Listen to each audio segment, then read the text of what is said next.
مساء الخير على حضراتكم واهلا بيكم وحلقه جديده من اصداء الملاعب. الف مبروك لمنتخبنا، الف مبروك لمصر، الف مبروك لرئيسنا. دايما بنحب الفرحه، كره القدم دايما بتفرحنا. كنا بنفرح كتير جدا لما كان بيبقى فيه كاس افريقيا وبنحصل عليه والناس بتخرج في الشوارع، كانت بتبقى سعيده ومبسوطه. ودلوقتي الناس مبسوطه بالتاهل لكاس العالم.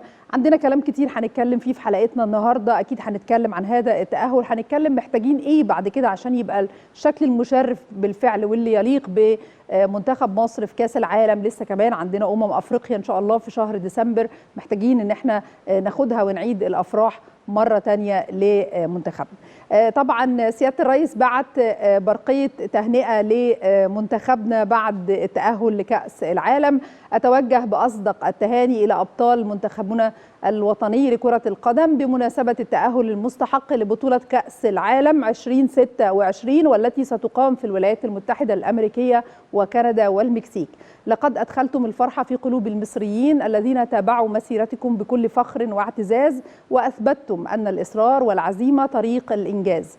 هذا التأهل هو ثمرة جهد مخلص وتفان من اللاعبين والجهازين الفني والإداري، ويستحق كل التقدير والاحترام. وأدعوكم إلى مواصلة العمل الجاد وبذل أقصى الجهد خلال منافسات كأس العالم لتقديم أداء يليق بمكانة مصر وتاريخها الكروي، ويعكس صورة مشرفة عن الرياضة المصرية أمام العالم. أسأل الله أن يوفقكم في مشواركم القادم، وأن تظلوا دائما مصدر فخر وسعادة لمصر وشعبها. تحيا مصر. فعلا كل مصري الله عليه، الله عليكم يا مصريين. الحقيقة لما بتدخلوا الفرحة على الشعب المصري، قلت قبل كده الكرة هي الحاجة الوحيدة، السلوى الوحيدة الحقيقة للمصريين اللي بيفرحوا معاها وبيزعلوا معاها جدا. معايا النهارده الحقيقه اتنين من القامات في المجال الرياضي، سواء في الملاعب او في مجال الصحافه الرياضيه والاعلام الرياضي. معايا كابتن محمد ابو العز، طبعا مدرب منتخب مصر السابق. اهلا بيك كابتن محمد. اهلا بيك يا سماح. ومعايا استاذ جمال الزهيري، الناقد الرياضي الكبير الحقيقه. اهلا بحضرتك. اهلا بيك يا استاذ سماح. انتوا ما شاء الله عصيرتوا افراح من دي كتير مع المنتخب. مش 34. لا 34. لا يعني بعد كده مش للدرجات دي، لا مش لدرجه اولا 34 عشان نبقى متفقين يعني. يعني بعد كده من بدايات انا بالنسبه لي يعني من بدايه الثمانينات، من 86. ولا وقبلها خدنا كاس افريقيا. لكن دي كانت البدايه مع العصر الجديد في كره القدم المصريه، اللي هو الجديد ايامها 86 ايامها. اللي هو بعد مايكل سميث طبعا. هو مايكل سميث لما خدها في 86 كان كابتن شحته اسماعيلي هو المدرب العام معاه يعني، وكان له دور كبير طبعا في الحصول على البطوله. بعدها بقى دخلنا في مرحله حلم كاس العالم.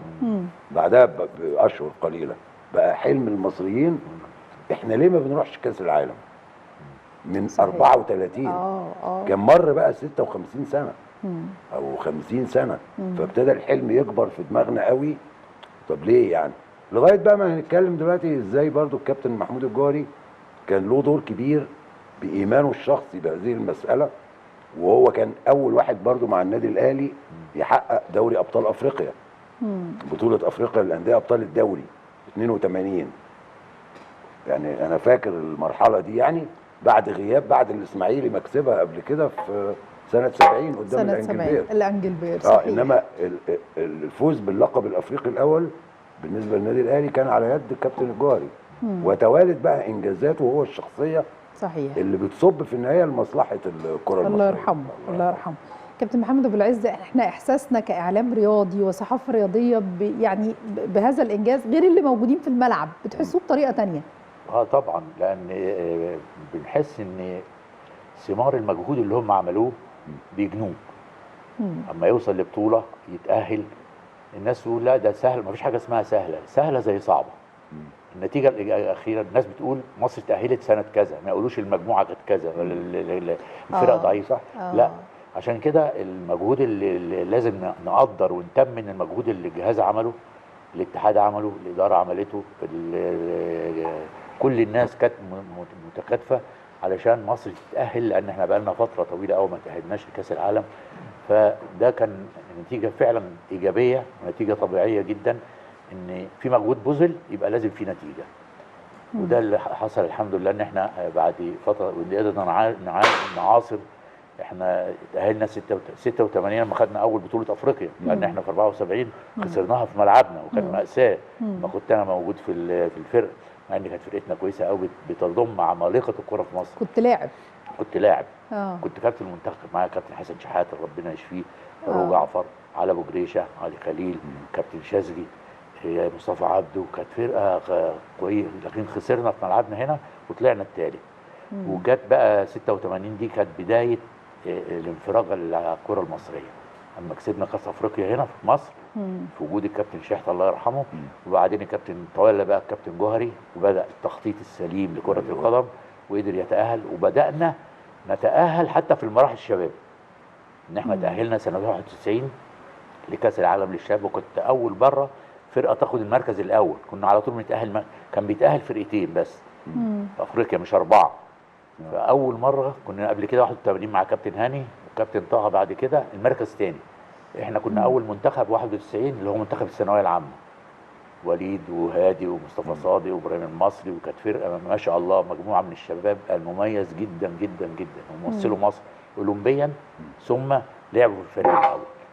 وبدات الكره المصريه تاخد وضعها الطبيعي على الخريطه الافريقيه، لان افريقيا كانت بدات تسبقنا. فالحمد لله قدرنا يعني نتمنى من خلال التاهل ده ان مصر تستعيد الكره المصريه، لان في فرق سبقتنا زي المغرب زي السنغال. هنتكلم عن كل ده، النتيجه دي الحمد لله عن كل ده بارك لهم طبعا، وبالتوفيق ان شاء الله. ودي تبقى اول خطوه، واستعدادا نفرح. محدش قال ما نفرحش، بس ما نفرحش قوي، نفرح بقى ونستعد صحيح لافريقيا. هنتكلم عن كل دوت. كابتن استاذ جمال، وبرده ساعات بيقولوا له كابتن، عادي، ساعات بقى في الاعلام الرياضي بيتقال لك كابتن عادي. عادي جدا. استاذ جمال يعني. بدات زي ما بتقول لي ابتداء الكره 86 تمام، عاصرت جيل 90 ولا وسافرت معاهم؟ طبعا سافرت معاهم اكتر من مره. وبرضه عشان الناس تبقى عارفه، كانت الصحف المصريه في الوقت ده مهتمه جدا بالحكايه التغطيه الاعلاميه. كنا على طول بيتم ارسالنا على نفقه المؤسسات الصحفيه باختيار بطولات او ماتشات معينه. فكنا كاننا في مهمه قوميه، صح. او هي مهمه قوميه فعلا. والحقيقه بقى ان كان الكابتن محمود الجوهري وبجانبه طبعا كابتن ابو العز، وبعد كده كابتن فتحي مبروك، والمجموعات دي كلها كانوا مؤمنين. والكابتن جوهري تحديدا يعني لازم برضه اديله حقه الله يرحمه، كان مؤمن جدا بدور الاعلام. صح. لانه ودي نقطه انا بقول ان هي ميزته كتير. اولا هو كان عنده شويه بعض المشاكل مع الاعلاميين الكبار. ليه؟ لاسباب مش تبعنا احنا خالص. يعني انتماءات بقى، وده بيحب ده وده ما بيحبش ده. هو اعتمد على الاجيال الجديده في الصحافه. بس الحقيقه يحسب لرؤسائنا ان هم ما وقفوش ضد ده. يعني صحيح. يعني ممكن ما بنحبوش كشخص هم يعني، لكن مش هنقف ضده. فهو الحقيقه كان بيعمل في تواصل على طول مع بعض. على طول والله تواصل مؤتمرات مستمر مع كابتن الجوهري. وكان حتى في المعسكرات اللي بيعملها في إدارة الدفاع الجوي كان على طول عنده كذا لوحة كده بيحطهم، منهم يعني حلقات كده. حلقة رئيسية اللي هي الإعلام، يعني يتكلم مثلا عن الروح المعنوية، عن اللياقة البدنية، عن كذا عن كذا. جزء مهم قوي بقى عن الإعلام، لأنه الإعلام هو اللي هيشجع. لو الإعلامي اقتنع، وخاصة إنه هو مش بيقتنع بفكر نادي، ده بيقتنع بفكر دولة. الدولة دي مصر، عايزين يا جماعة نحقق كلنا، نقف مع بعض، تقفوا معايا مش عشان نادي كذا ولا نادي كذا، انت تقفوا معايا عشان منتخب مصر. فطبعا عرض لا يرفض، لازم نقف معاك. فكنا على طول، وعلى طول التواصل. كان كابتن سمير عدلي ربنا يمسيه بالخير هو المدير الاداري للمنتخب، ومن انجح بل انجح المديرين الاداريين يعني في المنتخبات. كان على طول متواصل معانا، لدرجه انه لو في تجهيز لرحله معينه. طبعا ده كله تحت اشراف الكابتن الجوهري، كل التفاصيل تبقى عندك بالدقيقه، يعني هنعمل ايه في كذا. فالمهم يعني من ضمن بقى بقى في مشروع وطني، وده الشيء الجميل بقى، ما بقاش بقى مجرد مدرب لا لا لا بيقود عمله وملوش دعوه بالاعلام، لان النظريه دي هو اللي اوجدها الكابتن الجوهري، اللي هي نظريه دور الاعلام صحيح الواعي في وده يمكن يكون راجع لان هو برضه راجل عسكري ودماغه منظمه جدا وفاهم هو بيعمل ايه يعني. فهو عارف ان دي كلها حلقات لما تتشبك صح تعمل منظومه صح. صحيح. خلى في انتماء للمنتخب، انتماء الاعلاميين او الصحفيين جدا. الاعلام لما شارك بقى في انتماء للمنتخب مصر. كان على طول الاستاد ده ال 120,000 ما كانتش موجوده قبل كده. احنا لعبنا البطوله الافريقيه ما فيش 20,000 في المدرج مع انها في مصر. كابتن جوهري بعلاقته بالاعلام خلى في انتماء للمنتخب مصر مش للانديه. احنا ولعنا الدنيا يعني ايامها والله بجد. دي منشطات الجرايد كانت بتفرق يا كابتن ابو العز بشكل كبير جدا. كان له دور مؤثر جدا جدا جدا. كنا بنجيب الجرايد عشان نشوف احنا كنا كويسين ولا لا. بالظبط يعني في علاقه طيبه يعني بين الجهاز في مصداقيه يعني جدا. خليني اقول لحضرتك برضو انه اللي انا شفته بقى، اللي انا عاصرته والحقيقه في 2006 و2008 و2010 كابتن حسن شحاته كان يحترم جدا الاعلاميين، وتحديدا كمان لما سافرنا وموجودين في غانا في 2008 وموجودين في انجولا في 2010، فاتفق معانا ان احنا ما نعطلش بعض، يعني انتوا عندكم شغلكم وانا عندي شغلي. وبالتالي كان يعمل ايه؟ يجي بعد كل مباراه يقعد يتكلم عن تحليله للمباراه اللي هو لعبها ويتكلم على المباراه اللي جايه وهيعمل فيها ايه. وبالتالي هو ادى للصحفيين كلهم ما عايزينه، يسمح لهم يجوا يحضروا التمرين حطهم في الصوره لو هم عايزين، عشان يبقوا حطهم في الصوره واحترمهم وخلاص في مواعيد ثابته ما بينه وما بينهم. وبالتالي كان حتى لانهم برضو كانوا قامات كبيره موجوده يعني معانا كالصحفيين. انا بتكلم عني كاعلاميه، لكن بتكلم عن الصحفيين اللي كانوا موجودين. كان موجود استاذ ايمن بدره في وقتها، كان موجود في الامارات، كان في استاذ ابراهيم المنيسي، كان مش عايزه انسى حد، كان استاذ جمال نور الدين، كان في ناس كتير على مدى السفريتين الحقيقه كان بيهتم جدا ان هو يقعد معاهم. فاحترام الاعلام ده مهم جدا جدا من المدرب. بالظبط، هو لمصلحه المدرب الغرض. صحيح. يعني انت بتحققي، عايزه تحققي هدف معين. ما انا عشان كده بقول لك ما كانش فيه حتى خجل ان واحد يقول لك يا عم انت بتاع ايه؟ بتاع المنتخب ولا ايه؟ بتاع المنتخب. ما كنتش بتاع المنتخب، هبقى بتاع ايه؟ صحيح صحيح. ما كنتش ببقى بشجع المنتخب يعني ده وانا واقف جنبه. صحيح. اللي هي فيها برضو حته وطنيه يعني طبعا. انه هو لما يقول كده لا ده انت تؤمر، لان انا انفذ لك اللي انت عايزه، لانك في النهايه هتعمل حاجه. وخلي بالك قبل السنين دي كلها لماذا لم تصعد مصر الى نهائيات كاس العالم من 34 56 سنه؟ لانه ما كانش فيه التنظيم اللي بيقول عليه الكابتن ابو العز. كابتن ابو العز بيقول لك الكابتن الجوهري دخل حته التنظيم الاورجنايزيشن يعني جوه حاجه اسمها ازاي تخطط هدف عشان توصل له، ازاي تشتغل على هدفك. صحيح. لانه احيانا كتير جدا ممكن تبقى انت الافضل فنيا انما مش منظمه، فمش هتوصلي، مش هتحققي حاجه يعني. فاهمه ازاي؟ عايزه اتكلم معاكم عن الحاضر. يمكن انا يعني فكرتكم بالاوقات اللي فاتت. خلينا نتكلم عن الحاضر. وكابتن محمد ابو العز، وانا ببارك لحضرتك قبل الهوا وببارك لاستاذ جمال، قلت لي احنا متاهلين من اول ما شفت الفرقه. كنت مقتنع ان احنا هنتاهل لكاس العالم من اول ما شفت المجموعات بعد المجموعات. الفرقه عفوا، اقصد المجموعات. بعد المجموعات امكانياتنا شكلها ايه في اللعيبه؟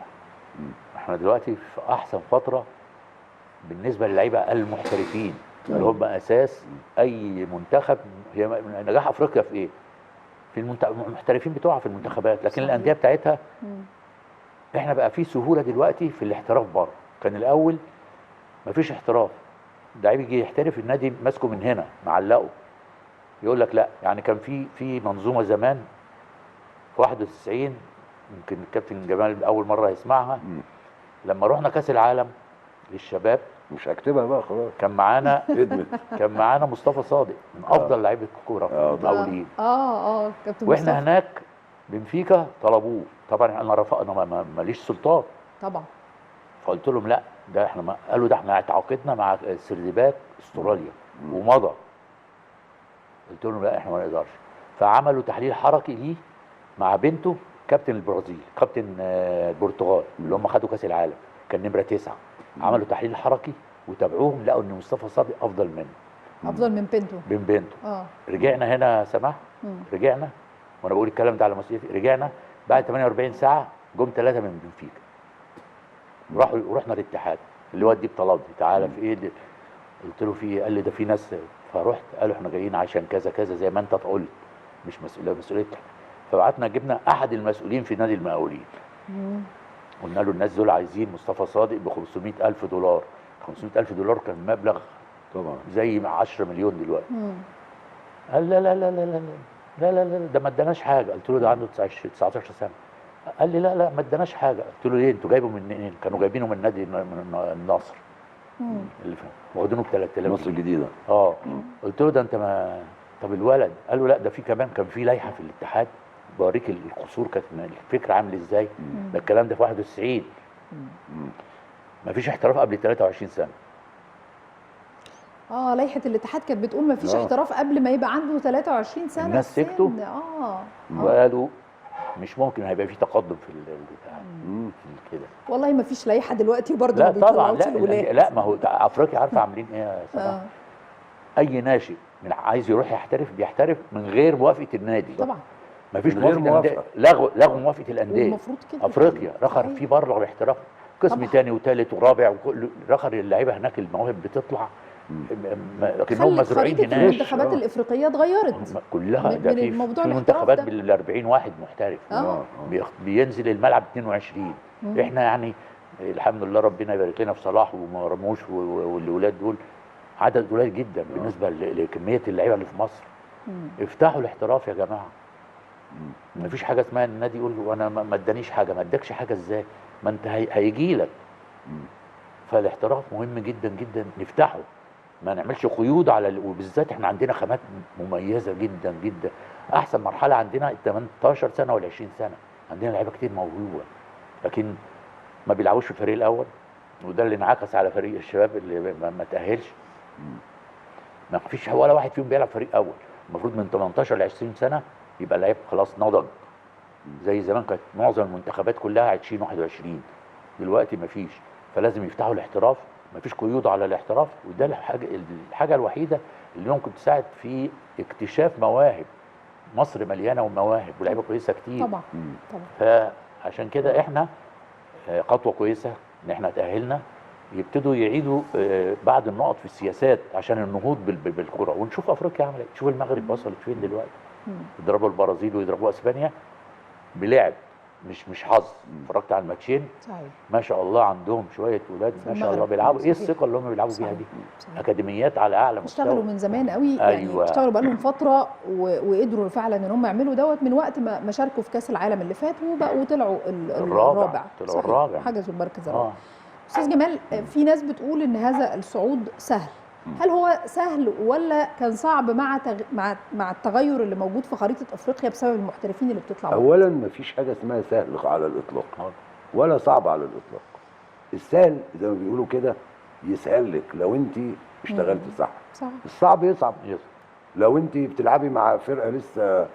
طب ما انت اتغلبتي من اثيوبيا قبل كده من بلغاشقه واتغلبت من النيجر يعني مع احترامنا يعني لكل الدول. لكن انا بتكلم على انه مدى يعني اولا لسنا نحن الذين نضع المجموعات دي قرعه ونظام الاتحاد الدولي والافريقي عاملينه انه هناخد من افريقيا السنه دي 9 فرق و9 مراكز يعني. وفي مركز 10 هيتم التصفيه عليه مع قاره اخرى اسيا مثلا او الاوقيانوس. يبقى انا لعبت وفقا للنظام اللي انت عامله. في سهوله نسبيه يعني فعلا برضه عشان نبقى محقين. يعني انا لما كنت بتنافس على تذكره او 2 لا ده مذبحه. طبعا في ذبح مش تذكره.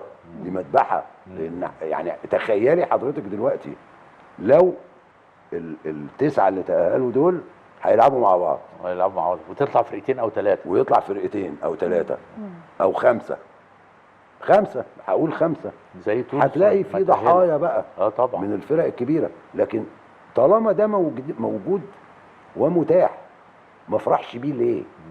ما سعدش بيه ليه؟ ما انا لازم افرح بيه. صحيح. عشان كده احنا بنقول للكابتن حسام حسن من خلال الماتشات اللي هو لعبها، هو عمل كل ما يجب ان يفعله اي مدير فني فاهم ومحترم. وبنوجه له التهنئه، بنوجه لاولادنا التهنئه. عايز برضو النقطه اثرها الكابتن ابو العز، نقطه ال الاحتراف بتاع الناشئين، السن الصغير. دي قرارات اتحاد كوره. اتحاد الكوره مع كل احترامي عنده لجنه فنيه فيها شخصيات محترمه جدا. هل هم دورهم ان هم يشتركوا في كاس العرب او غيره او غيره؟ لا، دورهم اكبر من كده بكتير جدا. فكروا لنا في حلول للمشاكل. يعني قرار يطلع من اتحاد الكوره هيبقى ملزم للانديه. حد لما واحد ولد صغير يجيب عقد في البرتغال، لا يروح ان شاء الله ب 20 جنيه، مفيش مشكله طالما ان هو هيستفيد وهيفيد. من ضمن برضو الحاجات اللي افتكرتها وانتوا بتتكلموا سريعا يعني طبعا اتفضل. في مجال تنظيم العمل داخل الاجهزه الفنيه، وده يمكن ما كانش موجود قبل الكابتن الجوهري. يعني هو الكابتن الجوهري حط في دماغه انه هيوصل كاس عالم ان شاء الله، وهيوصل. بدليل بقى احنا كنا معاهم في ليبيريا ماتشات بتاعت كاس العالم، يعني تصفيات كاس العالم بتاعت 90. فكان معانا الكابتن عصام عبد المنعم ربنا يديله الصحه، عضو مجلس اداره ورئيس بعثه. فاحنا هو له شقين، هو صحفي كبير وفي نفس الوقت نجم كوره وعضو مجلس اداره ورئيس بعثه. فكنا بنروح نقعد مع بعض، يعني هو قاعد يفطر بنقعد نفطر مع بعض، وقاعد بيتغدى بنقعد تخيل. وكنا بنقعد في الاول مع الفريق. تخيلي والله العظيم، انا فاكر وانا بعتبر ده درس برضه. كابتن الجوهري رغم شوف محبته للاعلام، انما اتكلم مع الكابتن عصام في ايه؟ ان يا ريت تقعدوا الصحفيين يبقوا لوحدهم وانا مع فرقتي لوحدي. ليه؟ عشان لها سبب برضه في الاكل. ويمكن الكابتن ابو العز يعني اكيد عارف ده كويس جدا. اما يجي هو مثلا فلان ده كان رز كتير امبارح، انا مش هاكله رز النهارده. والله انا بقول لك بعض الاشياء في كده قيود. الاعلاميين لا، بيلقطوها كمان. ممكن يكون هو محرج يشتم لعيب. ايوه هيشتمه قدامي. أيوة. هيقول له مثلا سوري يعني يمنع. يا فلان يا كذا يا كذا، انت واكل رز طبقين رز امبارح. هو عايزه في وزن معين وفي شغل معين. صحيح. وانا احترمنا جميعا هذا الامر، هذا الطلب. فبقى والله الكابتن عصام ايامها فصل نفسه معانا، يعني بقى يقعد معانا احنا وما يقعدش معاهم اثناء الاكل. عشان بس شوفي عصام عبد المنعم برضه عملها بشياكه، ان هو صحفي وفي نفس الوقت رئيس البعثه، فصل نفسه معانا وقعد معانا في ترابيزه الاكل. بقينا احنا لوحدنا وهم لوحدهم. فده انا بقول لك اللي هو زمان كانوا اللعيبه الكبار النجوم، ولا داعي بقى لذكر الاسماء لان بتبقى يعني لما يجي مثلا حد يقول عشان الحاجات الوحشه مش عايزين نقولها، يقول لك مثلا المدير الفني بتاعنا عزمنا امبارح مثلا على ملوحه. ملوحه ايه يا عم؟ انت بتاكل قبل الماتش ملوحه؟ هتنزل تبقى عايز تشرب البحر. مشكله. صح؟ طبعا حاجات من هذا النوع يعني. ما هو ده كله في اللي بيسموه الديسيبلين. يعني انت ازاي انت عايز توصلي لحاجه، مش هتوصلي كده. لازم تكون في اجراءات في الاكل والانضباط والالتزام. ايامها كان غلق التلفزيونات، شيل الفيش، كان بيشيل التلفزيون كله. أيوة. بالاوض. صحيح. دي كلها حاجات صحيح بتوفر اجواء يا كابتن سماح من الجديه. والهدف ده الاعداد النفسي بتاع الناس، ده الاعداد مركز في بالظبط. صحيح. ده اللي هو النظام يعني. صحيح. بس فبقول لك يعني دي كانت من الاشياء يعني انا افتكرتها بس وانتوا بتتكلموا حبيت اقولها يعني. صحيح. كابتن ابو العز، محتاجين ايه في الفتره اللي جايه من كابتن حسام قبل افريقيا؟ محتاجين يعني يعمل مباريات وديه اكتر، تجمعات اكتر. يعني هو طبعا من عنده ابتداء من يوم 22/11 اعتقد لحد لما هيدخل في كاس الامم في شهر 12 وهيتفرج كمان على كاس العرب. يمكن هو الموضوع مش هيفيده اكتر بالنسبه لكاس العرب لانه مش هيعرف يضم حد منه متهيألي. لا. قد يكون واحد ولا اتنين مش بس هيبان. لكن الفتره اللي جايه افتكرها هي اللي احنا اتأهلنا الحمد لله خلاص، نفرح وننسى بقى الفرحه ونبتدي نعمل اعداد لامم افريقيا لانها هتبقى قويه جدا جدا جدا جدا مهما قلنا. فعشان كده لازم يبقى فيه نسيبه يحط بالبرنامج اللي هو هينجحه ازاي؟ ان يعمل مباريات دوليه مع فرق مستويات اعلى من افريقيا، والاتحاد مش هيمانع. لان انا اما اجي هلاعب السنغال كلهم محترفين فين؟ في اوروبا. الاعب مع فرق اوروبيه، والدول في الاجنده الدوليه ما فيش حد بيمانع انه يلعب دولي. في فرق بتلعب كل اسبوع مباراه دوليه. احنا المفروض الكابتن حسام والجهاز يقعدوا ويدرسوا ايه الفرق اللي احنا ممكن نتقابل معاها. سواء احنا معانا جنوب افريقيا في مجموعه افريقيا، معانا جنوب افريقيا. وفكروني يا جماعه مين الواحد من كتر ما مركز يعني لا في افريقيا في المجموعه في المجموعات لا. معانا جنوب افريقيا موجوده ومعانا منتخبين تانيين يعني هفتكر دلوقتي ونتكلم فيهم. المفروض يلعب مع هذه المدارس، يعني يلعب مع المدارس دي. وبعدين اوروبا متهيألي هتبقى اقرب من افريقيا بالنسبه لينا، المسافات قريبه. عندي ايطاليا، عندي اليونان، عندي اسبانيا، عندي فرنسا، عندي كل ده مجرد انه يعدي البحر. غير افريقيا مسافات طويله عشان يروح بال10 ساعات وبال12 ساعه. فيعمل مباريات دوليه على الاقل كل شهر يعمل ماتشين. معانا انجولا وزيمبابوي وجنوب افريقيا. انجولا وجنوب افريقيا وزيمبابوي. الناس لما بتتكلم فيها يقول لك جنوب افريقيا الاصعب، انجولا لكن زيمبابوي لا. الخريطه اتغيرت. الخريطه اتغيرت فعلا خالص وبتتغير. يعني احنا النهارده جيبوتي غلبناها 6 وغلبناها 3. ممكن بعد 2 3 تلاقي زي موريتانيا بقت فين دلوقتي، زي الراس الاخضر بقت فين، توجو اتأهلت لكأس العالم مرة. فالفرق دي خلال 2 3 بتبتدي تتغير الخريطة الأفريقية. فاحنا ما نقللش من أي فرق. زيمبابوي أو ما قبل كده زيمبابوي دي طلعتنا من كأس العالم في المباراة بتاع الطوبة ما خرجتنا. فالمفروض ان الفترة اللي جاية دي الكابتن حسام والجهاز يقعدوا ويعملوا جدول للمباريات الدولية. والاتحاد سهل جدا ان تديهم يومين في الاسبوع او 3، يوم تجمع ويوم رايح ويوم راجع. كل اوروبا بيلعبوا كده طول الاربع على طول مباريات دوليه. احنا فين وفين بنتخانق علشان لا ما الدوري يتاجل. هو الدوري ده الغرض منه ايه؟ يساعد المنتخب صحيح ويدعم المنتخب. ما فيش مشكله. ما احنا الدوري اتلعب وما عملوش هبوط. يعني ما فيهاش حاجه لما كان يتاخر شهر ولا شهرين. فالمفروض الكابتن حسام مهم جدا جدا جدول المباريات الدوليه وما يخافش من فرق. ايه في المشكله لما لاعب ايطالي؟ انا لعبتها قبل كده بالجيل الذهبي بتاع الكابتن حسن شحاته وكسبناهم في كاس القارات. في ايه المشكله لما العب فرنسا؟ مشكله ان العب انجلترا. كل الفرق دي مش هتقول لا. عندنا قدامنا الساحه مليانه فرق وكله، بس نبتدي بدري عشان ما نبتديش نبعت لدول يقول لك انا ارتبطت. لا، انا المفروض مجرد ما يجي اسبوع ويحط برنامج ويبعته ل 30 40 دوله ويبتدي ينقي. ما يجيش بعد شهر يقول اصل انا بعت فرنسا وقالوا لي لا. ما طبعا هيقولوا لا، لان الناس دي بترتبط بال6 شهور. احنا فالفرصه كويسه جدا، بقينا الراحه النفسيه موجوده، اتاهلنا الحمد لله. نفكر بقى في المرحله اللي جايه نعمل لها فتره اعداد جيده من جميع النواحي. يبتدي يستشير، عنده لجنه فنيه في الاتحاد. مهم جدا ان يبتدي يتشاور معاهم، مش في اللعيبه والاختيارات، لا دي مسؤوليته هو. في المنتخب نجح ليه مع الكابتن جوهري. اعرف عوامل النجاح اللي ساعدته. كان بيعمل معسكرات بالاسبوعين وبالثلاثه، هاجموه بس عمل منتخب هايل كتير جدا معنا. جدا. عشان اللعيبه تقدر تتجانس مع بعض.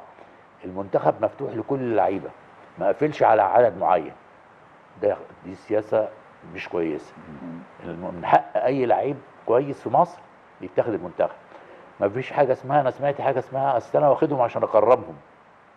انت مش بتكرمه، هو عمل اللي عليه بس مستواه دلوقتي لا يصلح.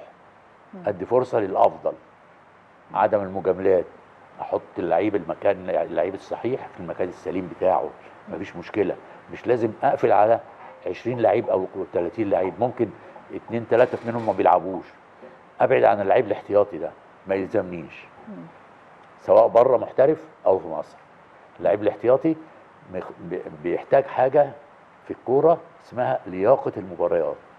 لياقه المباريات دي ما بتجيش الا ان العب المباريات الوديه غير المباريات الرسميه. تفرق يعني. اللعيب اللي جاهز ياخد، لكن لعيب ما بيلعبش هجيبه واعمل بيه ايه؟ وانا هجهزه؟ لا، انا عايز لعيب جاهز 100%. صحيح. النقط دي سهله جدا جدا جدا يا كابتن حسام، وعندك ناس في الاتحاد، وانت بخبرتك وخبرتك مع الكابتن جوهري هتلاقي الحاجات دي. لو رجعت بالذاكره شويه هتلاقي كابتن جوهري كان مميز في عمره ما خد لعيب احتياطي، عمره ما جامل. رخر الفرقه بتاعته كانوا ما شاء الله بينزلوا ويقولوا حسام حماس وروح. لا لا، حماس وروح وتكتيك فني واعداد بدني، اعداد نفسي. الحاجات دي كلها خليك في تواصل، ما يبقاش التواصل مع ان انا اروح اتفرج على الماتشات. لا، كابتن جوهري كان بيقول لنا كل واحد بيروح نادي يتابع اللعيبه اللي فيه، اشوفه بيتمرن كويس ولا لا، اشوفه بيلعب ولا ما بيلعبش. والناس تفاجئ ان نجم من النجوم ما بيتاخدش، لان احنا اتفقنا انه ما بيتمرنش، اتفقنا انه عامل مشاكل، اتفقنا انه ما بيلعبش. فدي نقطه مهمه جدا. ابعد عن اللعيب الاحتياطي، خليك مع اللعيب الاساسي. الاساسي هيديك 90%، الاحتياطي ولا هيديك 50%. طيب استاذ جمال، دلوقتي الكابتن حسام دخل عمل اللي عليه في موضوع التأهل تمام ومكسب المباريات، بس الناس كانت دايما بتبقى زعلانه من حته الاداء. هل الاهتمام يكون بالاداء ولا الاهتمام بالنتيجه؟ مع ان احنا كنا مع منتخب كابتن حسن شحاته كان اداء ونتيجه، معلش، واحنا دايما كلنا كمصريين طمعانين عايزين اداء ونتيجه. حلو. لكن ايه الاهم، الاداء ولا النتيجه؟ اذا خيرنا بين الاثنين، يا اداء يا نتيجه، اختار النتيجه. طبعا انديه منتخبات، المهم ان انا اكسب واكمل في المشوار بتاعي. اذا عندي وقت وعندي امكانيات ان انا احسن الاداء، ويمكن ده يندرج تحت الكلام اللي بيقوله الكابتن ابو العز، ان هو ايه، انت خلاص حققت الهدف، عندك وقت دلوقتي شويه مريح، مش مريح قوي بس ممكن في مباراه غينيا بيساوي يوم 12 تجرب بقى، تبتدي تجرب بقى. وعندك كمان بقى استعداداتك لكأس الامم ان شاء الله نفسها، بتعمل مباريات معينه، تعمل افكار فنيه معينه تجربها. انما في الاول وفي الاخر انا وجهه نظري النتائج هي التي تبقى. مفيش حد بيفتكر اداء الا برضو مع كابتن حسن شحاته، لان كان من اول ماتش في 2006 كسب الكاميرون 4 باداء رائع وكل حاجه. انما ده بيساعد عليه برضو عوامل تانية، الجيل، اللعيبه نفسهم، والاختيار. يعني في حاجات كتيره اللي ممكن لا كمان تكون مساعده للمدير الفني، اجواء معينه. فهو طبعا الكابتن حسن انا فاكر سافرت معاهم رحله كوريا مع كابتن حسن في بدايه توليه المباراه. طبعا انت عارفه الاداء منتخب كوريا اداء فظيع، كانك بتلعبي اتاري، سرعه مش ممكن، سرعه في كل حاجه. لا يعني مختلين كرويا، مختلين كرويا، بتلاقي الملعب رايح جاي، يعني اداء فظيع. فانا فاكر كان برد جدا، احنا رحنا يوميها 3 ايام بس او حاجه، مع تغيير الوقت والفصول والدنيا، وواقفين متلجين في الملعب وبنتفرج. مش ممكن. انا شفت منتخب مصر رغم انه لا كسب ولا اتغلب، انتهى التعادل سلبي. انما كان في الوقت ده انا فاكر عنوان انه مش المعلم حسن شحاته، لا، قلت الدكتور حسن شحاته نجح في عمليه زرع الروح الهجوميه.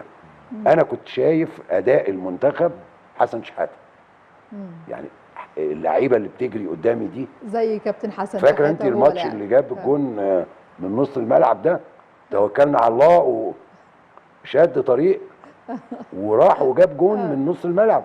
كان مصري باين مباراه الزمالك والمصري حاجه كده، المصري في فتره اللي هو بعد ما اعتزل ورجع. رجع في الاعتزال ده كانت بتاعه. سنه كام؟ مش فاكر بعيد مش فاكر، بس يعني الماتش ده الجون ده تاريخي، لانه خد الكوره في السنتر، السبعينات، جري بيها جري ما شاء الله، يعني شاب عنده 15 سنه وجاب جون. ما شاء الله. فانا ساعتها تمثلت اللقطه دي، فقلت ان هو يعني كما ان هو مش معلم بقى، لا ده دكتور، ونجح في عمليه زرع الروح الهجوميه عند الفريق. فعايز اقول لك انه اداء المدير الفني بينعكس على ادائه وشخصيته، بتنعكس على لعيبته. اللعيب يعني لما يكون جريء هو الجرأة بتنتقل، لما يكون بيحب الهجوم بتنتقل، لما يبقى دفاعي بتنتقل، لان هو بيبقى تركيزه كله على ايه؟ لم الكسور وروق ولم الكراسي وارجع ورا بعد ما تجيب جون او اتنين. هو كده بتبقى طريقته. يعني تقصد اي مدير فني؟ طبعا في مديرين فنيين بيوقف الاتوبيس ورا، يقول لك وقف الاتوبيس ايوه ورا. ما انا بقول لك، انا بقصد ايه؟ انه هو دي طريقه المدير الفني. على حسب، على فكره، مركزه في الملعب بقى. صحيح. هو كان ايه؟ صحيح. هو كان مهاجم ولا مدافع؟ صحيح. ولا هاف ديفندر ولا ايه؟ يقفل من هنا، محدش يجي لنا يا عم، مش عايزين حد يزورنا. هو باستمرار الاداء بيجيب نتيجه. يعني ان كان الحظ هيتخلى عندك ماتش مش هيتخلى اتنين، الاداء كويس، الالتزام في الملعب، التركيز، التمركز، عوامل كتير قوي. ودي اللي كان بيحددها الكابتن جوهري، كان عامل لهم 7 حاجات. ازاي اقدر احكم على فرقتي؟ ادت وتتغلب ولا تكسب. كان نمره 1 عنده حاجتين، الاراده والالتزام. دي حاجه نفسيه. خش على الحاجه الفنيه، التركيز ده ما يضيعش من اللعيب طول ال 90 دقيقه. احنا ضاع مننا تركيز في 74 13 دقيقه، اتغلبنا 3-2، كنا غالبين 2-0 وغالبين زئير. والماتش بقى خلاص، احنا بقى ايه، اللعيبه فكينا. كان فرقه معلمين كلهم، حسن وفاروق وعلى ابو جريشه، وفرقه كويسه قوي. اما كسبنا زئير 2-0 قلنا الماتش خلاص خلص، فكينا، التركيز راح، جه فينا 3 اجوان في 13 دقيقه. الارتداد، التمركز، بعد ما ارتد بسرعه اقف فين؟ اغطي ازاي؟ اروح اعطل ازاي؟ اراقب ازاي؟ اغطي ازاي؟ ال5 عناصر دول لو واحده ضاعت من اللعيبه في الملعب يبقى الفرقه يبقى ما ينفعوش. عشان كده كابتن جوهري كان بيحفظ اللعيبه كل واحد المهام بتاعته. ونقدر نقول مين اللي غلطان، جمال اللي غلط ولا ابو العز اللي غلط؟ انا ما رحتش اغلط، انا اللي غلطان. ما ارتديناش بسرعه. الحاجات دي لو شفناها في الدوري الاوروبي بالمسطره، ارتداد، تمركز، مراقبه، تغطيه، تعطيل، الحاجات دي كلها. لو 2 3 من دول ضاعوا من اللعيبه، وده اللي بيحصل في مصر، يجيبوا جون خلاص الماتش خلص، انت لسه في فاضل 90 دقيقه. عشان كده ليه يقول الله الفرقه دي بتجيب الجون في اخر 5 دقائق، بتجيب جون في الوقت الضايع، الله، لانهم مركزين ال 90 دقيقه والوقت الضايع. عشان كده مهم جدا جدا جدا الثقافه بتاعت اللعيبه. ممكن جمال بيتكلم على فرقه كوري، لو شفنا ماتش الشباب مع اليابان عباره عن ريموتات صغيره بتلعب. بتوع اليابان صغيرين جدا، بس ما شاء الله سرعه الاداء، بيأدوا سرعه اداء، سرعه تغطيه، السرعه في كل حاجه. هل هم كده؟ لا، اكتسبوها من صغرهم. ايوه. وده نرجع نقول من الفرق اللي تحت لازم يكتسبوا كل الحاجات دي كلها. هتلاقي اللعيب طالع عندك كامل. احنا اللعيبه هنا بتوصل 22 23 سنه ولسه ما لعبش درجه اولى. لا، ده دلوقتي الميزه اللي بره كلها. يمكن لو شفنا فرقه برشلونه 18 19 20 18 19 20 هي دي الكوره الحديثه دلوقتي. لو ما لحقناش نفسنا. هو لامين يامال عنده كام سنه؟ 19 بقى له كام سنه بيلعب. وغيره، ده فرقه برشلونه 5 6 منهم 19 سنه. وعندنا احنا السن ده موجود عندنا، بس المدربين بقى ايه لا انا مالي، انا مش عايز اعمل فرقه، انا عايز اكسب. هات لي فلان وهات لي فلان وهات لي. بيليه 16 سنه كان 17 16 سنه كاس العالم، في كاس عالم، كسبهم كاس بيليه العالم. النجم العالمي ده اللي كسر الدنيا 58 في كاس عالم وهو 16 سنه. صحيح. اللي يعجز ده تقعديه في مصحه، اللي يعدي ال 22 سنه ده وما لعبش ده تاخديه كده ما ينفعش. لكن احنا هنا ما فيش حد بيهتم بالقطاعات اللي تحت. اسف جدا على الكلمه دي. ده موضوع القطاعات اللي تحت، ده موضوع موضوع كبير قوي. انا عايز لعيبه جاهزه، عايز لعيبه جاهزه. صح. ايه يا عم ده انت نادي ومحكوم وعندك ناشئين. ده بيأجروها يا كابتن. بيأجروها. صحيح. ده بيأجروا دلوقتي قطاعات الناشئين، بيبيعوها للمستثمر. المستثمر ده يكسب منها ويبيع، يكسب ويجيب اي حد، يجيب وياخد ويمشي ويقعد. عايزه تلاعب ابنك كارثه. هلاعبه ادفعي لي 25,000 وهو ما عندوش فكره. هو دي موجوده ولسه هنتكلم فيها. لسه مكملين كلامنا مع ضيوفنا الحقيقه عن فرحتنا وتأهلنا النهارده لكأس العالم. هنكمل مع ضيوفنا بعد الفاصل. اتفضل. برحب بحضراتكم مرة تانية. ويعني كل شوية يمكن بعض الأغاني بتدينا الروح الحلوة الحقيقة مع التأهل. هرجع تاني لضيوفي وعايزة أتكلم عن نقطة غير الأداء. مطلوب إيه يا كابتن أبو العز من الاتحاد الفترة اللي جاية مع المنتخب؟ مطلوب منه إيه؟ يبقى في مش هنقول تصالح، يبقى في صراحة. كابتن حسام يجي ويقعد ويقول طلباته ايه ويناقشوه، المتاح يتعمل له. هم مش هيمنعوا في اي حاجه، لان هو الغرض من اداره الاتحاد عايزين ينجحوا، عايزين يوصلوا نعوض الفتره اللي فاتت دي اللي حصل فيها كذا اخفاق. فالمفروض كابتن حسام يجي ويقعد ويتكلم بكل صراحه، بس يبقى مستعد يقول حاجات معقوله. هعمل معسكرات فين، هلعب مع فرق فين، والاتحاد ما عليه انه ينفذ له. الدوري بيخدم المنتخب. الدوري ما فيش مشكله ان اجل ما اسبوع، كل شهر اجل اسبوع ولا حاجه، ما فيش اي مش هيحصل حاجه. النقط دي مهمه جدا جدا، لان الوقت ما يسرقش حسام. ما يقولش ده لسه قدامنا فتره، احنا بنقعد نفرح بقى اسبوع واثنين وثلاثه وننسى ان احنا داخلين على مقصله.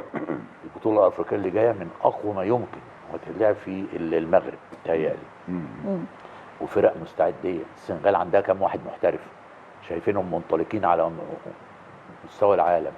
المغرب بقى مستوى ايه، منتخبات الشباب بقت شكلها ايه. النقط دي مهمه جدا.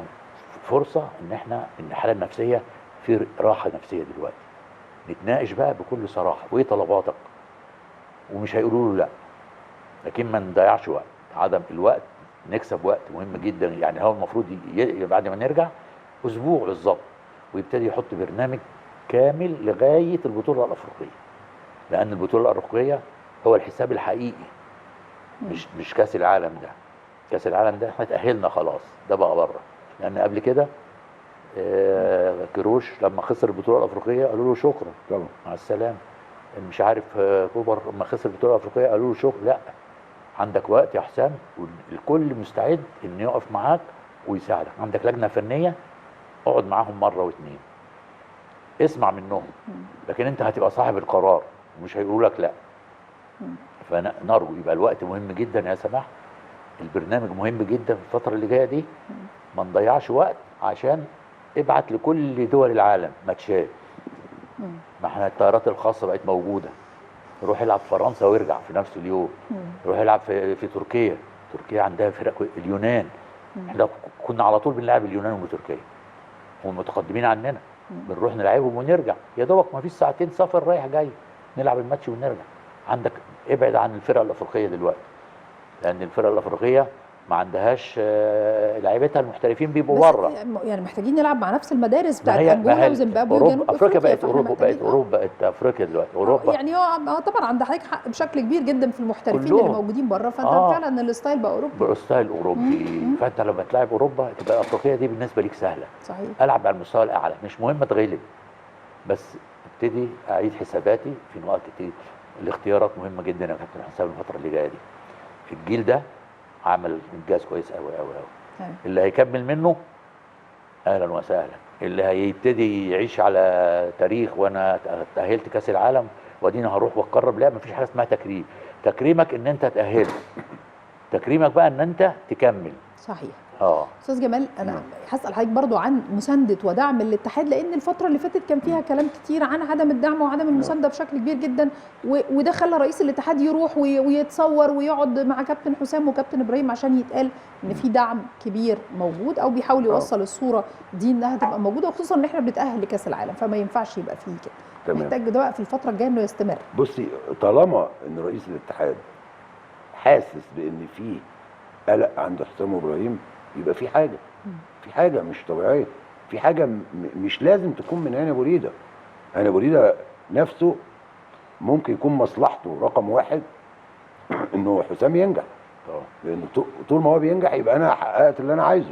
صح. انا كرئيس اتحاد قد يكون هناك بعض الناس مش عايزه ده، لكن دور هاني ابو ريده برضه ان انت في الاخر اللي بتحاسبه على الطلبات. فانت عندك مدير فني او جهاز فني بقياده حسام حسن، ده اتصاله بيك مباشر، كل طلباته مجابه، كل طلباته الواقعيه.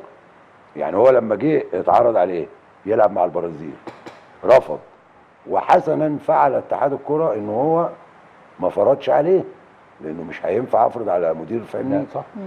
وخاصه ان هو بيلعب افريقيا.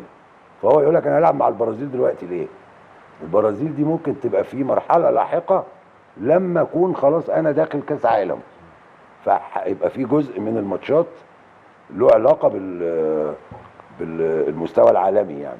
لكن هو في المقام الاول زي ما حضرتك قلتي لازم النهارده يحتك مع فرق افريقيه كبيره، واخد بالك، او زي ما قال الكابتن ابو العز الفرق الاوروبيه جنوب اوروبا اللي هي ممكن قريبه مننا، يقدر يعني يبقى فيه ساعتين سفر بتاع حاجه زي كده، ساحل البحر الابيض، اللي هو جنوب اوروبا يعني، اللي هي اليونان والصرب والكلام ده ويوغوسلافيا الحاجات دي كلها.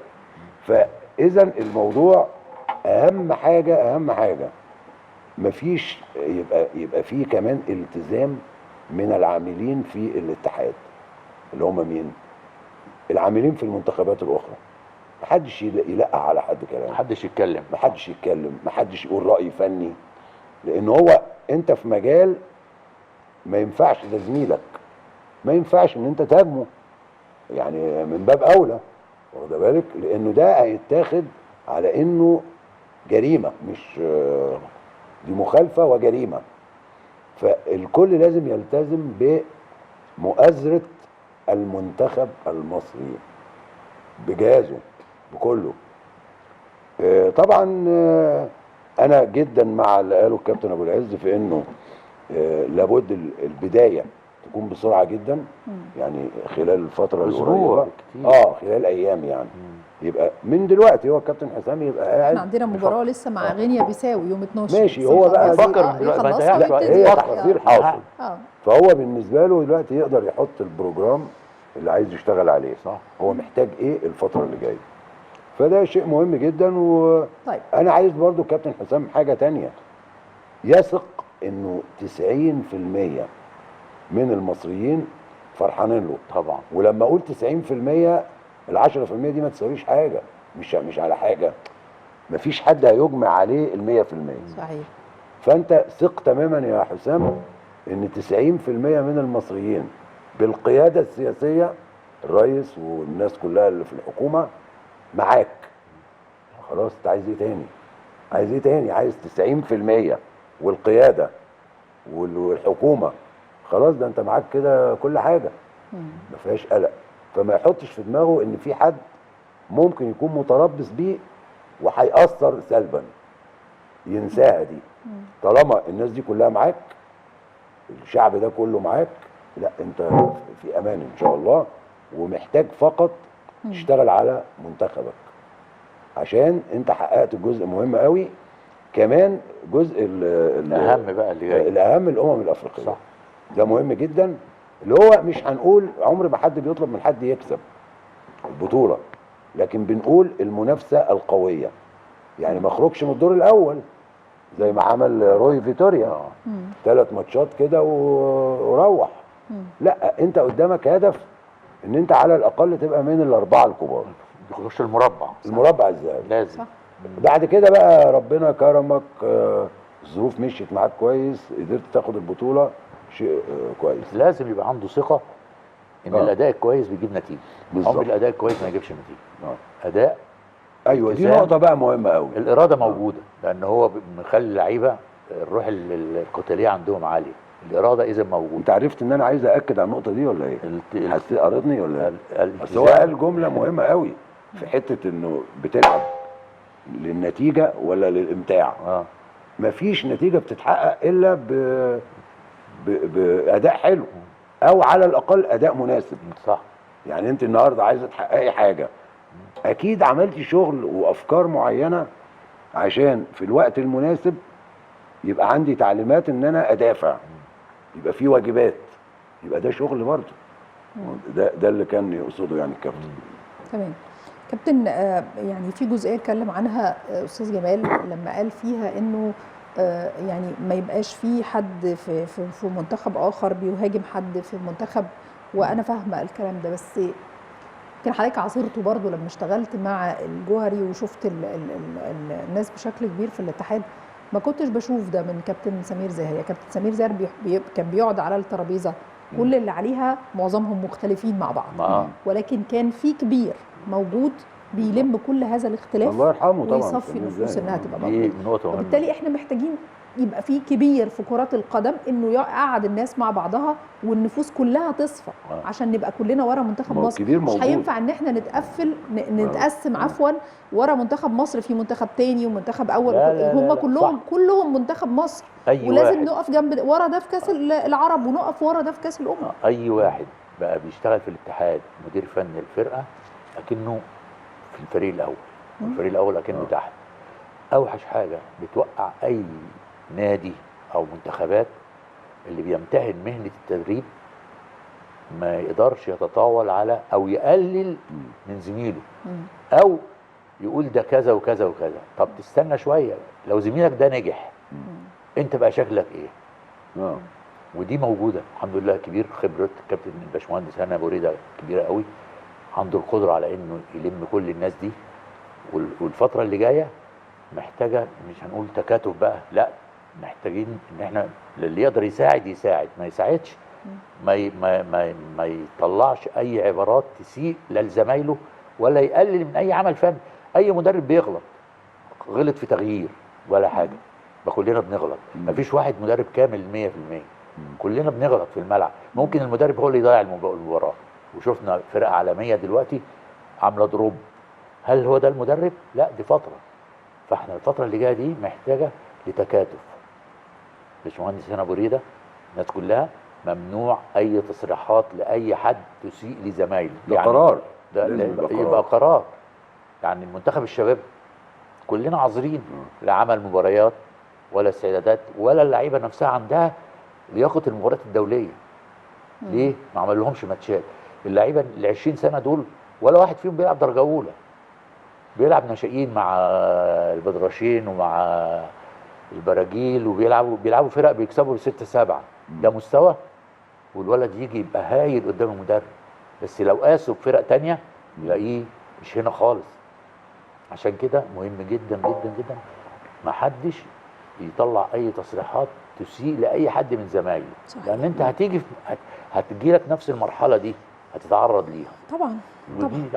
طيب، بوركينا فازت على سيراليون 1-0. لو ممكن ان احنا نشوف ترتيب المجموعه، استاذنك على الشاشه بالظبط كده. مصر الأول 23 نقطة، وبوركينا 18 الثاني 5 نقط. سيراليون الثالث 12. غينيا بيساو الرابع العاشر، و اثيوبيا التاسع 9 نقاط. طبعا انا يعني الشاشه طبعا بعيده ونظر بقى. لا وانا مش شايف برضو لا انا مش شايف، بس انا بركز شويه بالنضاره. تمام. انا بحاول الناس يقول لك جمال شايف وسماح مش شايف. وجيبوتي السادس الاخير بنقطه واحده. فيعني مبروك تأهل مصر. بس عايزه اتكلم مع حضراتكم عن قطاعات الناشئين، وبالتالي قطاعات الناشئين بتدخلني على انه منتخب الناشئين هيروح يعمل ايه في المغرب في شهر 11 وخصوصا مع الكابتن احمد الكاس، وخصوصا بعد الشكل اللي احنا شفناه في منتخب الشباب. فبقى هو كده في قطر عفوا. والله الواحد اتلخبط يا محمد هيروح قطر كتر كاس العالم اللي احنا موجودين فيه. صحيح التاني كان في تشيلي منتخب الشباب، وكاس العالم للناشئين هيبقى في قطر، افريقيا للكبار اللي هتبقى في المغرب. عشان بس اللخبطه اللي حصلت دي. فبالتالي لما منتخب الناشئين بيبص على اللي حصل لمنتخب الشباب، فاعتقد ان بقى في قلق دلوقتي. طبعا ومن البدايه على فكره في قلق، لانه لو اتكلمنا بقى عموما على قطاعات الناشئين، لا بعافيه في الانديه لا تفرز الافضل، لا يدخل الاختبارات اللاعب الافضل. في لعيبه كتير جدا يعني انا عاجبني كانت تجربه ربيع ياسين، كابتن ربيع لما تولى مسؤوليه المنتخب. كان منتخب الناشئين ولا الشباب؟ كان الشباب لف مصر كلها، وكان بيروح القرى يلاقي اللعيبه فعلا اللي هو عايزها. لانه ما ينفعش ان انا اخد الناس اللي هي جايه بفلوسها تشتري كرة. معروف انها كرة الفقراء، لعبة الفقراء. لو انا بقى عشان ابقى غني اروح عشان ابقى زي ما محمد صلاح نفسه يمثل الفقراء. بقى غني ما شاء الله ربنا يزيده، بس من ايه؟ من ادائه، من التزامه. لكن مش عشان هو محمد صلاح ابن فلان ابن اللي معاه فلوس ايه اللي بتاع بقى كده، لا. فهي الفكرة انه يا ريت الاغنياء يسيبوا للفقراء كرة القدم. يعني يخلوا العيال الصغيره دي ترجع دي بقى تخش في الاختيارات يا جماعه. طبعا يعني في انديه تعتبر احسن من قطاع الناشئين. انبي مقاولين كانوا كده، كانوا مقاولين دخل في الاستثمار 15 واحد يسجلوا والباقي باستثمار. كل اللي فوق ال 15 ده اللي جاي بيدفع 30 و40 الف مش لعيب كوره. لكن انت عندك كمنتخب هم بقى يتحملوا المسؤوليه. انت كمنتخب عندك الساحه كبيره قوي، تقدر تدور مفتوحه. وبعدين عندك في حاجات كتير ممكن تتعمل. يعني انا في 90 كل اللي عملته اعداد 18 شهر. طب اعمل 18 شهر اجيب لعيبه دي منين؟ وما كانش فيه قطاعات وما كانش فيه حاجه. رحت مبلغ المناطق تعمل منتخبات مناطق. عملوا خلال 15 يوم بقيت اروح اشوف المنتخبات المناطق تلعب مع بعض واتفرج. اتضح ان في مناطق عندها لعيبه كويسه قوي في الفريق الاول، الناشئين صفر. دوري المناطق زي اسكندريه كان في دوري مناطق؟ لا كان ماتشات وديه. انا كنت عامله في حاجه اسمها دوري المناطق. لا ما عملوش خالص. ده مهم جدا. اتضح بتشوفي اللعيبه زي اسكندريه كان عندها احسن ناديين، الاولمبي والاتحاد. تخيلي ان انا لما رحت اتفرج وكان معايا الكابتن ديب الله يرحمه، كابتن كمال الصباغ والجويني، قعدتهم لجنه في استاد اسكندريه بنتفرج على منتخب اسكندريه مع منتخب دمنهور. ولا لعيب يصلح. رحت الصعيد خدت واحد بس. رحت بورسعيد خدت واحد بس، ابراهيم المصري. بورسعيد بالهيلمان بتاع المصري والمريخ وفرق لعيب ناشئ واحد بس. صفت على مين؟ على القاهره والجيزه. مش مسؤوليتي، مسؤوليتهم هم لعيبه القاهره والجيزه فرضوا نفسهم. فاذا مهم جدا جدا جدا ان انت في السن الصغيره دي الاختيار هيسهل لك حوالي 60% او 70% انك تعمل تكوين كويس. الاختيار دلوقتي بقى سهل. ليه؟ لان في قطاعات وفي مشرفين قطاعات بيروحوا يتفرجوا ويختاروا لعيبه. في حاجه انا مش فاهمها برضو، عارضها قدامك. دوري الاكاديميات. لا ده دوري ده ملوش ده تحت رعايه اتحاد الكوره. دوري الاكاديميات. ايه المقصود بالاكاديميه؟ انا دلوقتي عملت اكاديميه ادفع فلوس واشترك في الدوري. بس كده؟ بس. لا وده كلام. 100,000 جنيه ده كلام. عارف اصلا كلمه بتتقال كده على علتها وما حدش بيسال فيها. الاول قالوا لهم هتشاركوا في دوري يا كابتن سماح، انا بتكلم على ايه؟ ممكن الكلمه تتقال اتحاد الكره وافق على اقامه دوري الاكاديميات، اللي هو ايه؟ هل الاكاديميات دي فيها مواهب فعلا ولا فيها بزانس؟ لا، هي معموله لبيزنس، ناس طيب الناس معاها فلوس وبتعمل اكاديميات. يا سيدي ما تعملوه بعيد عننا. احنا بنتكلم بقى انه اللجنه الفنيه كان لازم انها تبقى شايفه المدربين دول ومين المدربين وشروطهم ايه اللي تتحط في الشغل في الاكاديميات. للجنه الفنيه لم اسمع عن قرار واحد له علاقه بفنيات كره القدم ولا المسابقات ولا اي حاجه ولا المنتخبات ولا المدربين. مش كده ولا ايه يا كابتن؟ ما احنا برضو عايشين هنا في البلد دي يعني. اللجنه الفنيه انا بشوف، مع احترامي اشخاص كلهم على راسي، بس انا بشوف ان هي عمليه تكريميه اكتر من اي حاجه. يعني بمعنى ايه؟ ناس لهم تاريخ في كره القدم، اتحاد الكره عاوز يعني يحتفل بيهم. انت بتقول ايه؟ المنتخبات ما تحتفلش بحد. لا، واتحاد الكره ما يحتفلش بحد. يعني انت بتجيب ناس تشتغل عشان تفيد. انت عايز تحتفل بفلان بجمال مثلا، اعمل له احتفاليه خاصه براحتك. انما اللجنه الفنيه اللي هي بتتكلم عن الكره المصريه او بتهتم بالكره المصريه، لابد ان تكون لجنه فنيه بتعمل اجتماعات، بتطلع توصيات وقرارات، وبتدرس شكل الدوري ده ايه وشكل الدوري ده ايه، الشكل الهرمي هل موجود ولا مش موجود. صح ولا ايه يا كابتن؟ ولا انا بقول اي حاجه؟ هو متهيألي بعد التأهل ده كان كل الشغل الشاغل في الاتحاد ان احنا نتأهل لكأس العالم. الحمد لله اتأهلنا خلاص.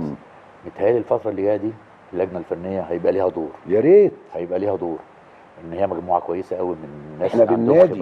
خبرات. طبعا متهيألي هيبقى ليهم دور ويعيدوا حساباتهم في حاجات كتير، وعلى رأسها الأكاديميات. الأكاديميات دي لأن كل الناس بقت محمد صلاح، عايز ابنك يبقى محمد صلاح. طب ادفع 30,000 و40,000. الموهبة دي ما بتشتريش. ده بيسموه ايه بقى؟ بالفطرة موجودة عنده. موجودة، مستحيل. ياما بنشوف ناس يجي يقول لي ده ابن لعيب كويس، اقول له لا، خليه يلعب هاندبول، خليه يلعب باسكت، امكانياته في الكوره مش مهم. الصراحه مهمه جدا جدا. عشان كده بنقول ايه في المنتخبات؟ اول حاجه الاختيار. صحيح. لو الاختيار راح منك، خدت 2 3 مجامله، ده ما ينفعش. مش اي لعيب كوره ابنه هيطلع لعيب كوره.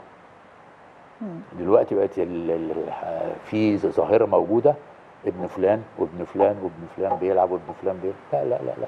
منتخبات الشباب دي يا جماعه امانه، وعندنا عناصر والله والله فوق ال 100 لعيب في المنتخبات الصغيرين دي. محتاجين بس شيء من التخطيط الجيد، والمخططين موجودين في الاتحاد، في كذا واحد ما شاء الله يعني دكاتره عندهم قدره على التخطيط للمراحل السنيه دي. هي دي الفرق.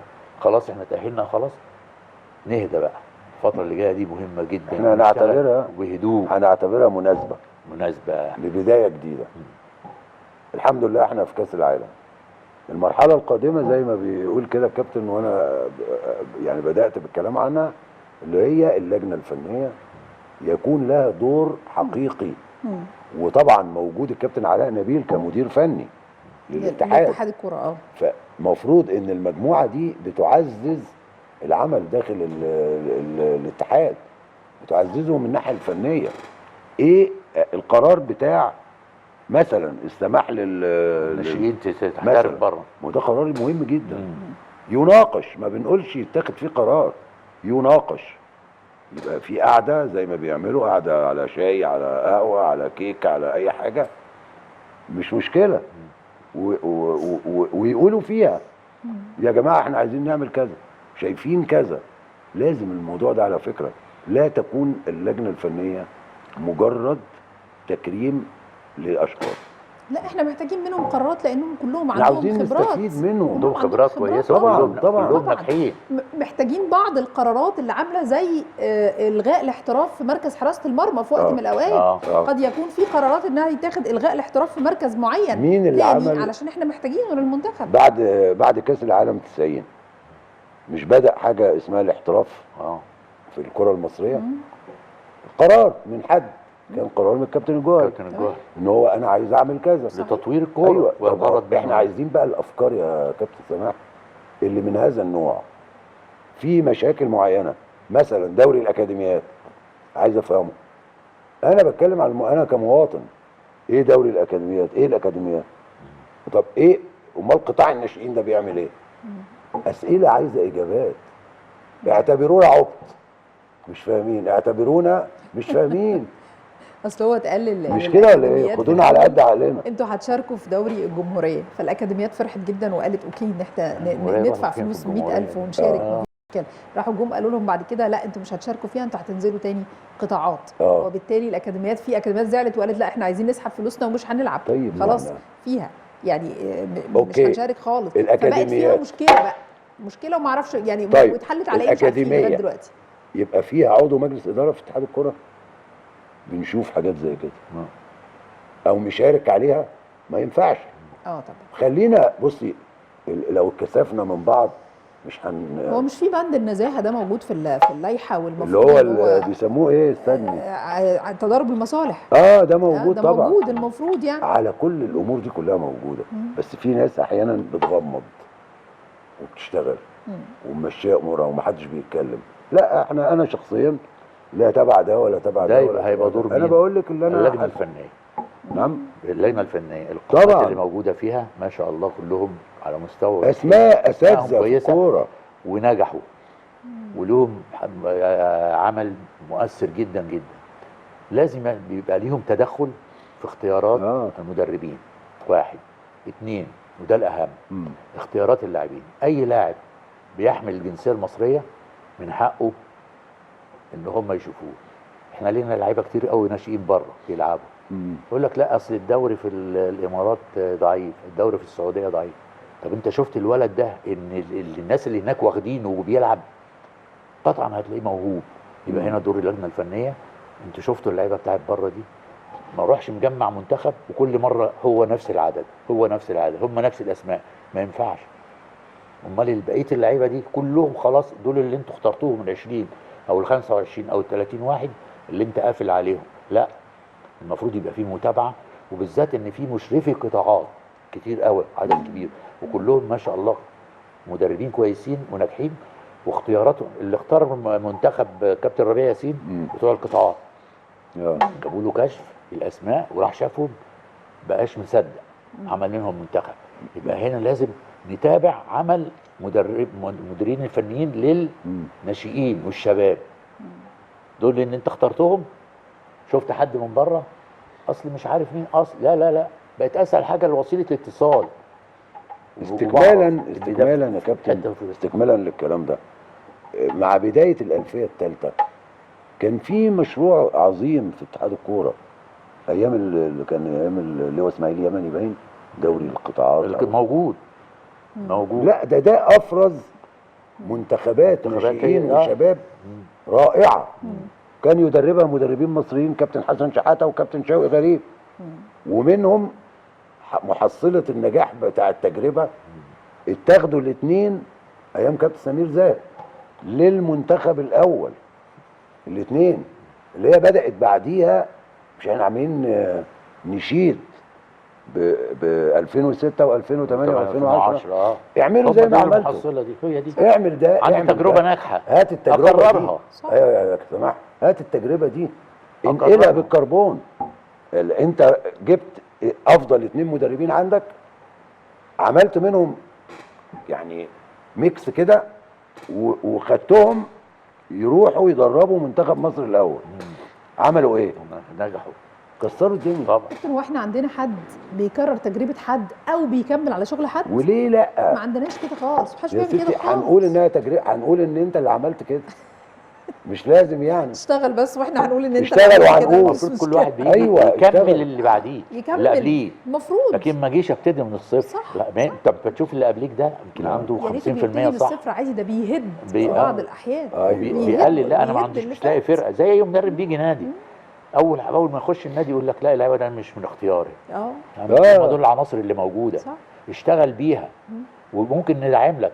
وفشل الانديه ايه؟ ان كل مدرب يجي اللعيبه دي مش من اختياري، انا مش عايزهم، فانا اجيب ناس تانية. فعشان كده الناس ما بتكملش بعضها. طبعا، وده من غلط. المفروض كل واحد بيجي بيكمل شغل اللي قبليه. خد منه 20% 30%، ما تبتديش من الصفر. والله هننجح. طبعا طبعا. ما هي الفتره اللي جايه دي يمكن الحمد لله ان احنا المكسب بتاعنا ده وتاهلنا هيعمل راحه نفسيه وهدوء. اسبوع بس نفكر صح. اسبوع هدوء بس ولا اسبوع نفكر؟ لا اسبوع، عشان بعد ماتش غينيا بقى مختلف. تبتدي فيه اجتماعات وقرارات وندوات وبتاع، علشان الوقت ما يسرقناش. احنا خلاص عدينا فتره كويسه وعديناها خلاص الحمد لله بنجاح. نقول يا هادي بس نستثمروا النجاح ده. نخلي ليه دور مهم جدا للجنه الفنيه. انت بما نكأت تضم الجراح، الناس. فتحت الجراح. اصل احنا بنتكلم للصالح العام، فلازم لما بيبقى فيه جرح او مشكله ايوه عشان كده لازم تفتحها طبعًا علشان طبعًا. علشان تشفى بعد كده منها، فده لازم يعني. واحنا لما بنبص يعني للاقرب هيكون ايه دلوقتي؟ هو منتخب الناشئين اللي راح يلعب كاس عالم. اتمنى انه يعني يكون هذا المنتخب على مستوى كاس العالم، واحنا عندنا ثقه كبيره في كابتن احمد الكاس. في منتخب تاني 2007 لسه ما متكون ولسه مش عارفين ما عملش حاجه، ما اعتقدش عنده حاجه لسه، احقاقات بس المفروض الوقت ما يسرقوش. يعني من دلوقتي، يعني دلوقتي يبتدي يفكر صح ويعمل صح واختيارات صح، والمنتخب ده مفتوح لاي لعيب، مش قاصر على عدد معين. لا لا لا، هنا النقطه. مين اللي يتابع ده بقى؟ الناس الفنيين اللي في اتحاد الكوره. صح، من المفروض كده طبعا. منتخب اللي رايح منتخب 17 اللي رايح كاس العالم دوت، يعني المفروض انه كان يلعب مباريات وديه برضو على طب ما هو ايه اللي منعهم يعني؟ ما المفروض يبقى في برنامج. ما هو ده دور المدير الفني. انا بسمع انهم بيلعبوا ماتشات لا ده دور المدير الفني يعني. لا يعني ما تجيش تقول لي اتحاد الكوره فقير يعني. ما هو معلش يعني اتحاد الكوره ما بيمنعش، خلي بالك ومش فقير. دور المدير الفني مهم جدا جدا جدا. بيخطط، مش معقول هيعمل حاجه ويقولوا له لا. ايوه، لان هو عايز دي، وده اللي حصل. لا انا عايز بقى المدير الفني يطلع بصوت عالي يقول انا طلبت كذا كذا كذا كذا، عشان برضو نساعد. ما انت معلش مش تقول انا كده بيني وبينهم طلبت. لا طلب. هو هيقول لك لا ما طلبش. لا انت اطلب عشان تبقى انت كمان عملت اللي عليك. دي امانه يعني، لازم نبقى كويسين فيها يعني. اكبر بطوله كاس العالم. ايوه، ما تكررش. هتستعد لايه تاني؟ ايه اللي انت عايزه؟ طلباتك الفنيه، المعنويه، الداخليه، الخارجيه. هتستعد لايه تاني يا كابتن؟ هتستعد. هو في اقوى من كاس العالم؟ مفيش. والعالم كله بيتفرج عليه، بل بالعكس بتفرز عناصر كويسه جدا جدا. المنتخب بتاع 81 اللي كان فيه طاهر ابو زيد والقماش 81 مع هاني مصطفى، ايه اللي خلاهم ظهروا بالصوره انه راح كاس العالم وعملوا نتائج هايله مبهره. كلهم رجعوا لعبوا لعبوا منتخبات.